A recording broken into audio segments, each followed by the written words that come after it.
अगला क्वेश्चन लिखा MS word में मेल मर्ज का उपयोग कैसे करते हैं। ठीक, तो मेल मर्ज में हम सबसे पहले बता सकते हैं कि मेल मर्ज का तात्पर्य होता है जब किसी डॉक्यूमेंट्स को एक से ज्यादा पतों पर या अलग अलग एड्रेस पर हम एक ही लेटर को अलग अलग हेडिंग के नाम से तैयार करना चाहते हैं, तो ऐसा करने के लिए हम मेल मर्ज का उपयोग करते हैं या माइक्रोसॉफ्ट वर्ड की मेल मर्ज सुविधा का उपयोग करते हैं। तो माइक्रोसॉफ्ट की मेल मर्ज की सुविधा का उपयोग करने के लिए हमें निम्न स्टेप्स को फॉलो करना होता है। सबसे पहला स्टेप्स होता है कि हम डॉक्यूमेंट्स दस्तावेज को तैयार करते हैं, डॉक्यूमेंटेशन तैयार करना।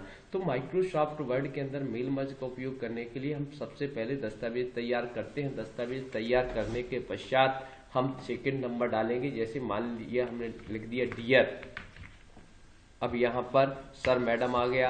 ठीक है, अब कौन सर मैडम है वो क्या लिखना है जी, हमने यहाँ पर तैयार कर दिया। तो पहला काम हमारा क्या हो गया, लेटर्स डॉक्यूमेंटेशन तैयार करना। डॉक्यूमेंटेशन तैयार करने के पश्चात अब हम क्या करते हैं, अगले स्टेप्स की तरफ चलते हैं। तो फिर हम ये आ गया थैंक्स यार जो भी है सिग्नेचर।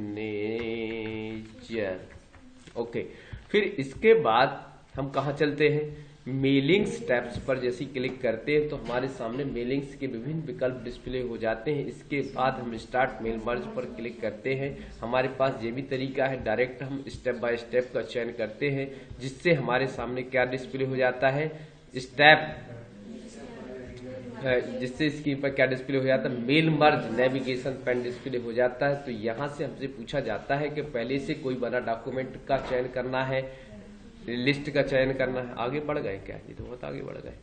हाँ, तो यहाँ से लेटर्स का चयन करने की बात करता है आपसे। तो 5 ऑप्शन दिए गए हैं, तो हम पहला ऑप्शन लेटर्स का चयन करते हैं क्योंकि हमने लिखा है डॉक्यूमेंटेशन का चयन करना। ठीक है, इसके पश्चात हम फिर से नेक्स्ट बटन पर क्लिक करते हैं। अब अगला स्टेप्स जो हमारे पास आता है, सबसे पहले आता है डाटा सोर्स तैयार करना। क्या करना, क्या तैयार करना, डाटा। पहला तरीका क्या होगा, डॉक्यूमेंटेशन तैयार करना। दूसरा हमारा हो गया डाटा सोर्स। डाटा सोर्स तैयार करने के लिए हमने क्या किया, मेलिंग्स पर करते हुए हम आगे आ गए, 2 बार नेक्स्ट किया और नेक्स्ट करने के बाद हमारे सामने स्क्रीन पर मेल मर्ज का अगला नेक्स्ट नेविगेशन विजार्ड डिस्प्ले होता है। उसमें दिए गए ऑप्शन क्या, टाइप आ न्यू लिस्ट पर क्लिक करते हैं। क्या करते हैं, टाइप आ न्यू लिस्ट पर क्लिक करते ही हमारे सामने क्रिएट विकल्प डिस्प्ले हो जाता है। जैसे ही हम क्रिएट पर क्लिक करते हैं तो हमारे पास न्यू एड्रेस लिस्ट बनाने के लिए एक डायलॉग बॉक्स डिस्प्ले होता है। उसमें दिए गए ऑप्शन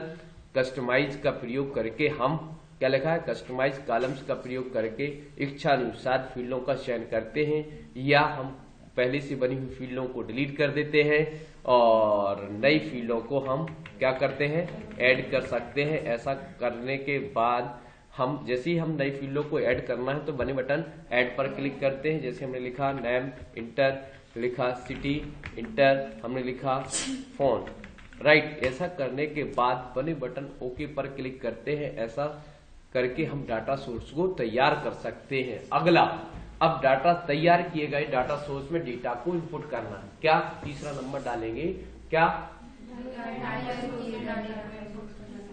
तैयार किए गए डाटा सोर्स में डाटा को इनपुट करना। तो डाटा को इनपुट हम इस तरीके से डेटा को इनपुट करते हैं। जैसे लिखा राम लिखा, क्या लिखा, राम लिखा, देवरी लिखा, फोन नंबर कुछ भी डाल दिया ऐसा आप बता सकते हो, अशोक लिखा, सागर लिखा, यहाँ से भी हमने कोई भी नंबर डाल दिया, महेश लिखा, इस तरीके से भोपाल लिखा। हमने कोई भी डेटा का इनपुट करने के पश्चात हमने क्या कर दिया, विभिन्न प्रकार का डेटा डाटा सोर्स में भरने के पश्चात हम बने बटन ओके पर जैसे ही क्लिक करते हैं तो ओके पर क्लिक करते ही हमारे पास उस डेटा सोर्स को तो सेव करने के लिए एक डायलॉग बॉक्स डिस्प्ले होता है जिसका नाम रहता है सेव एड्रेस लिस्ट। तो हम उस एड्रेस लिस्ट का नाम दे देते हैं। हमने दे दिया, कोई भी नाम दे दिया, इंटर किया और ऐसा करते ही अब किन किन व्यक्तियों को डेटा लेटर भेजना है उनकी लिस्ट डिस्प्ले हो जाती है।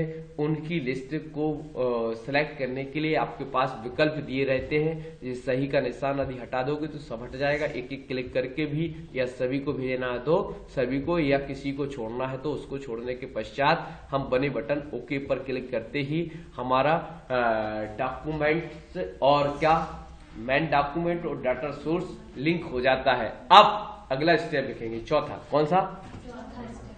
चौथा स्टेप से लिखेंगे भैया कि डाटा सोर्स मेन डॉक्यूमेंट में डाटा सोर्स को इंसर्ट करना। क्या करना? मतलब मेन डॉक्यूमेंट के अंदर हम जो तैयार किए गए डाटा सोर्स होते हैं उन फील्डों को हम डॉक्यूमेंट में कहाँ डिस्प्ले कराना चाहते हैं तो उनको इंसर्ट करने की आवश्यकता होती है। तो सबसे पहले हम बने बटन नेक्स्ट पर क्लिक करते हैं। ऐसा करते ही हमारे सामने मेल मर्ज नेविगेशन पैन की अगली विंडो डिस्प्ले हो जाती है। उसमें दिए गए ऑप्शन मोर आइटम का यूज करते हैं, लेकिन इसके पहले सबसे पहले हम निर्धारित यह करते हैं कि हमारा जो फील्ड का डेटा है वो कहाँ डिस्प्ले होगा, उस डॉक्यूमेंट के किस भाग में प्रदर्शित होगा। इसका चयन करने के पश्चात हम बने बटन मोर आइटम पर क्लिक करते हैं और इंसर्ट पर क्लिक करके क्लोज करते हैं, और जिससे हमारी वह फील्ड इंसर्ट हो जाती है। इसके बाद हम दूसरी फील्ड को लाने से पहले उसकी कर्सर की लोकेशन या पोजीशन को चेंज करते हैं। इसके बाद मोर आइटम पर पुनः क्लिक करते हैं और इंसर्ट पर क्लिक करते हैं। ऐसा हम तब तक करते हैं जब तक हमारी सारी फील्डों को हम इंसर्ट नहीं कर लेते हैं। इसके पश्चात बने बटन हम क्या करते हैं, क्लोज पर करके बने बटन नेक्स्ट पर क्लिक करते हैं। ठीक है, तो अगला नेक्स्ट पर क्लिक करते हैं। फिर से हम कहेंगे अब अगला स्टेप, पांचवा स्टेप डालेंगे मेन डॉक्यूमेंट और डाटा सोर्स को आपस में मर्ज करना। क्या करना? अभी तो एक डॉक्यूमेंट दिख रहा है, देखिए जो डाटा सोर्स हमने इंसर्ट किया है पूरा का पूरा डाटा को डॉक्यूमेंट के साथ मर्ज करने के लिए हम बने बटन नेक्स्ट पर क्लिक करते ही हमारे सामने मेल मर्ज विजार्ड की अगली नेविगेशन विंडो डिस्प्ले हो जाती है। उसमें से हम क्या, दो ऑप्शन दिए गए हैं, प्रिंट और दूसरा एडिट इंडिविजुअल। प्रिंट का मतलब होता है डायरेक्ट, जैसे हम प्रिंट पर क्लिक करेंगे तो हमारे सामने एक डायलॉग बॉक्स डिस्प्ले होगा। इसको भी समझा सकते हैं। इसका मतलब होता है ऑल, का मतलब होता है सभी। इसका मतलब ओके, ऑल सेलेक्ट करने के पश्चात यदि ओके पर क्लिक करते हैं, ऐसा करते ही तो जो हमारे कंप्यूटर के द्वारा, जो कंप्यूटर में जो प्रिंटर कनेक्ट होता है उसके द्वारा पूरा का पूरा डाटा प्रिंट हो जाएगा।